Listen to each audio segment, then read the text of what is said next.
Hi అండి, welcome to లేకాస్ recipes. ఈరోజు మనం ఫెస్టివల్స్ అప్పుడు కానీ మామూలుగా సమ్మర్లో మనకి మామిడికాయ దొరుకుతుంది కదండి. అలాంటి టైంలో మనం పులిహోరని ఎలా ప్రిపేర్ చేసుకోవాలనేది చూద్దాము. చాలా బాగుంటుందండి, చాలా టేస్టీగా ఉంటుంది. దీన్ని ప్రిపేర్ చేసుకోవడం కూడా చాలా ఈజీ. 15 మినిట్స్లో రెడీ చేసుకోవచ్చు. దీనికోసం ముందుగా ఒక గిన్నెని తీసుకొని అందులోకి మనం ముందుగానే వండి పెట్టుకున్న రైస్ని వేసుకోవాలి. ఇది 1.5 కప్పు రైస్ అండి. గంజి వార్చి వండుకోవాలి. ఒక 15 మినిట్స్ నానబెట్టుకొని వార్చి వండుకుంటే రైస్ బాగా పొడి పొడిగా వస్తుంది.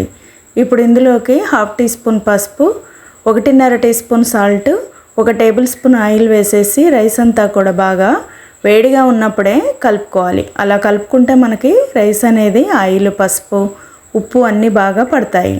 ఇలా పొడి పొడిగా రెడీ చేసుకున్న రైస్ మీద మూత పెట్టుకొని ఇప్పుడు స్టవ్ మీద కడాయి పెట్టుకొని అందులోకి 1.5 టేబుల్ స్పూన్ ఆయిల్ వేసుకోవాలి. వేసేసుకొని 1/2 టీ స్పూన్ జీలకర్ర, 1/2 టీ స్పూన్ ఆవాలు, 2 టేబుల్ స్పూన్ల పల్లీలు, 1.5 టేబుల్ స్పూన్ పచ్చెనపప్పును వేసేసిన తర్వాత అవి కొంచెం ఫ్రై అవుతున్నప్పుడే ఒక 4 ఎండుమిర్చిని సగానిగా కట్ చేసుకొని వేసుకోవాలి. వేసేసుకొని ఒకసారి కలుపుకొని మళ్ళీ ఇందులోకి 4 పచ్చిమిర్చిని నిలువుగా చీల్చుకొని వేసుకొని 2-3 చిటికెల పసుపును వేసుకుంటే కలర్ బాగా వస్తుందండి.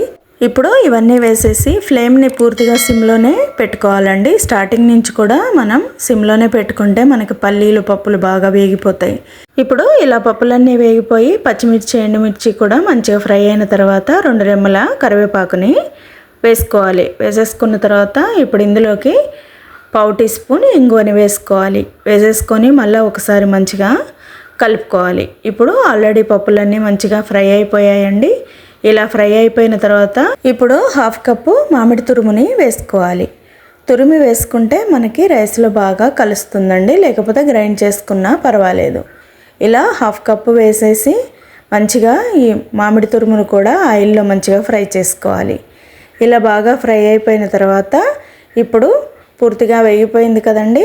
ఫ్లేమ్ ఆఫ్ చేసేసి మనం ముందుగా రెడీ చేసుకున్న రైస్లో ఈ పోపుని వేసేయాలి. వేసేసి ఇప్పుడు వేడిగా ఉంటుంది కాబట్టి స్పూన్తో బాగా ఒకసారి కలుపుకోవాలి. నిదానంగా కలుపుకోవాలండి, ఎందుకంటే రైస్ అనేది కట్ అయిపోతుంది.